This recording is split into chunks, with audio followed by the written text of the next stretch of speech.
keenly interested in energy issues.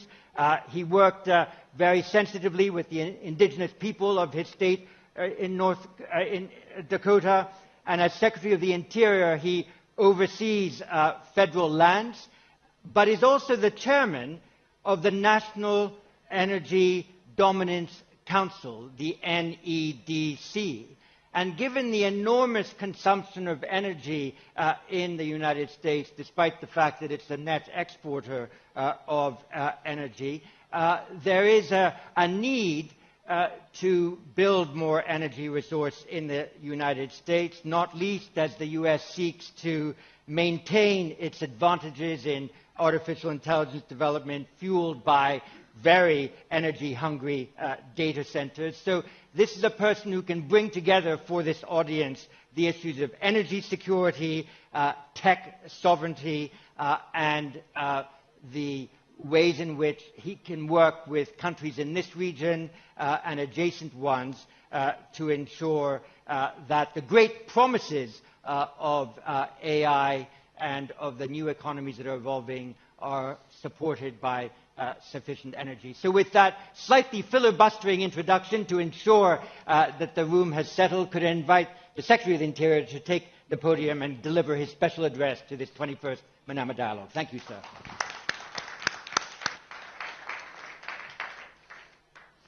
Thank you, John. Good morning, everyone. It's so great to be here with all of you, and I want to especially thank our gracious hosts here in Bahrain, especially the Crown Prince Salman for his nation's warm hospitality for myself and a team and all of us here from the United States. Also want to give a shout out to Tulsi Gabbard, who I know was here last night, a fellow cabinet member, Director of National Intelligence, and all the others, including Sheikh Nasir and others that are doing such a great job of hosting us. Also grateful for all of you that are here, and for John. Thank you, John, for your decades of work to pull together this important collection of ministers, ambassadors, distinguished guests, business leaders. The topics that you're all discussing here today are important for the entire world, and I appreciate the dedication that all of you have towards securing national security and to building dialogue and collaboration around the world. It's an honor to be with so many leaders that understand how integral that energy security is to national security. And I'm here today just to offer some brief remarks and then take a Q&A with John and the group, but I would want to start with the highest level. It's been an honor to serve as part of President Trump's cabinet, and as John said, in the newly formed National Energy Dominance Council. The National Energy Dominance Council is made up of about half of the cabinet, with the understanding that it takes a whole-of-government approach to make sure that everything from sanctions to tariffs to our nuclear energy, to the enormous blessing of glorious natural resources that we have on public lands in America, that all of these come together along with permitting reform and regulation reform to make sure that we can move at the speed that's needed.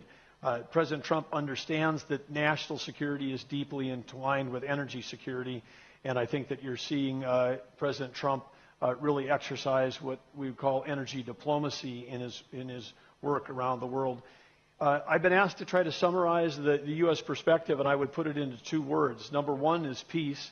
President Trump desires almost more than anything that we stop the wars and stop the conflicts around the world, stop the killing, as he likes to say, and that as a world, that with peace at hand, that we can then start focus on prosperity, and that there is a opportunity for a golden age of abundance for not just the United States and our allies, but for every country, working together towards the common goals that all desire. With that, I would say there's another deeply entwined part of this peace and prosperity mission, which is a complete redirection relative to energy production that may have been gone on in the more progressive world. And that is that this idea that somehow that we're in a period of energy transition. We're going to transition from one form of energy to another form of energy, reflecting that somehow demand for energy was static. But we have a very common sense approach and an understanding that right now we're in a period of massive energy addition. There is no transition per se, but energy addition. We need more energy in the world to power prosperity. We need more energy in the world to fuel artificial intelligence. And we certainly need more energy for those in the world that don't even have access to the basic things like electricity today. And so when President Trump talks about the Energy Dominance Council, it's really about going beyond energy independence. It's about fundamentally having to have energy diplomacy. You have to have the energy to sell to your friends and allies so that they do not have to buy from your adversaries.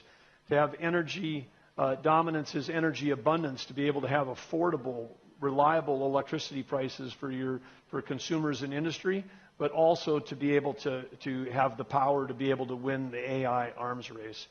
So with this perspective we've been pursuing, and I would just have to say it's been incredibly remarkable. If you think back to just 1 year ago, we were days away from the U.S. election, and under the prior administration there was actually a ban on the construction of LNG export facilities in the United States. Today, here I stand before you, the United States, the #1 LNG exporter in the world, and our exports are up 25% over a year ago, 25% on top of the largest number of the world. The level of investment and construction and ingenuity and innovation that's going in to speed our ability to expand the exports of LNG off of the Gulf of America, the Gulf Coast, to our allies, particularly in Europe, has been remarkable. But there's more to come. And I would say, again, President Trump's not only completely changed the direction of our country in terms of energy production, we also hit as he famously talked about during the campaign, when he would say, "Drill, baby, drill," which was a euphemism that everyone could understand for we need to increase, not decrease, energy production. In July, we set a record of 13.6 million barrels of oil today production in the United States. We expect that number to climb even further because we've taken such a 180-degree different direction in terms of permitting, and particularly on public lands. President Trump's interest in this region, I think, speaks for itself. The very first diplomatic mission he took upon being in office was to the Gulf region. That was a mission that was acclaimed around the world. It was a mission that reaffirmed friendships. It was a mission that reaffirmed military and strategic alliances and helped, again, pave the way for the dramatic results of the ceasefire that we've just achieved in October when he made a trip to Europe. Many of you, I'm sure, were there, or the leaders of your country were there, celebrating that historic moment.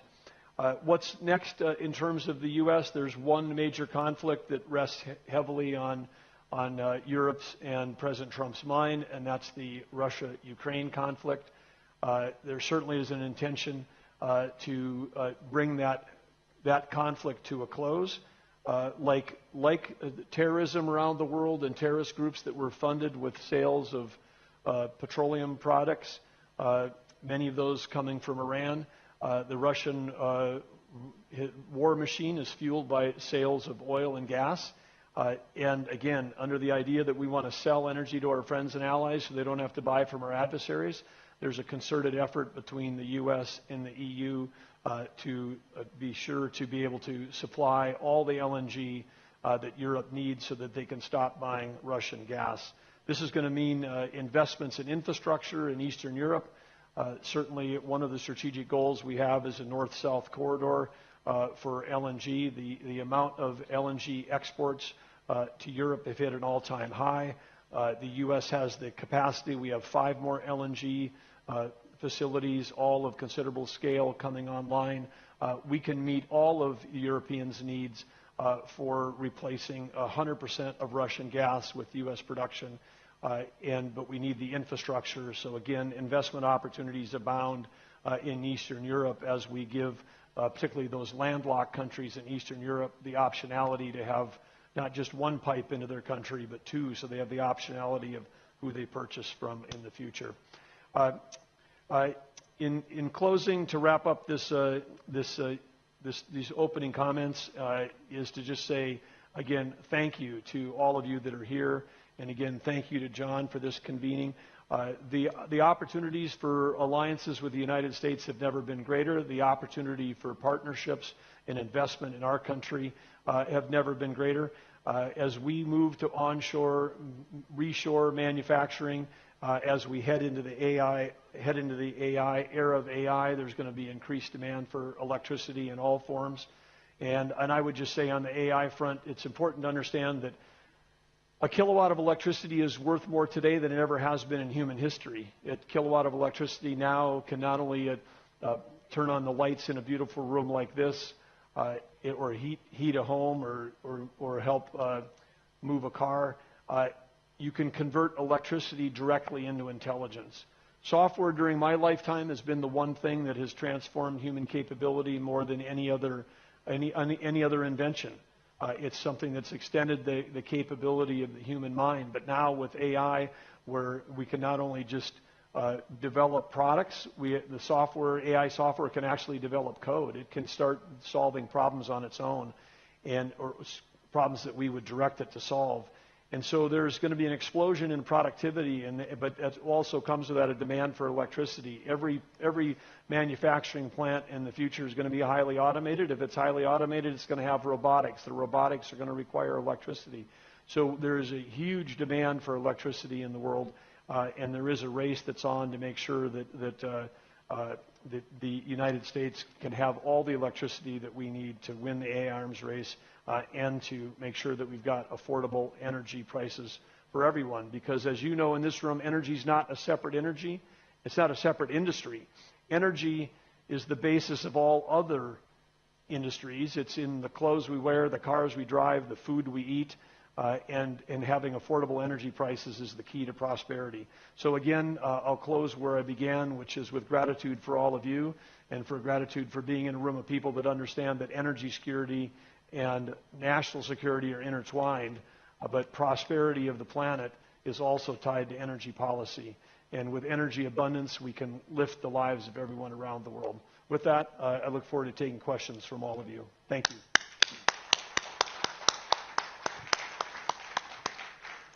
Mr. Secretary, thank you very much. I think the Europeans in the room will have been very content with your linking your energy diplomacy in part to the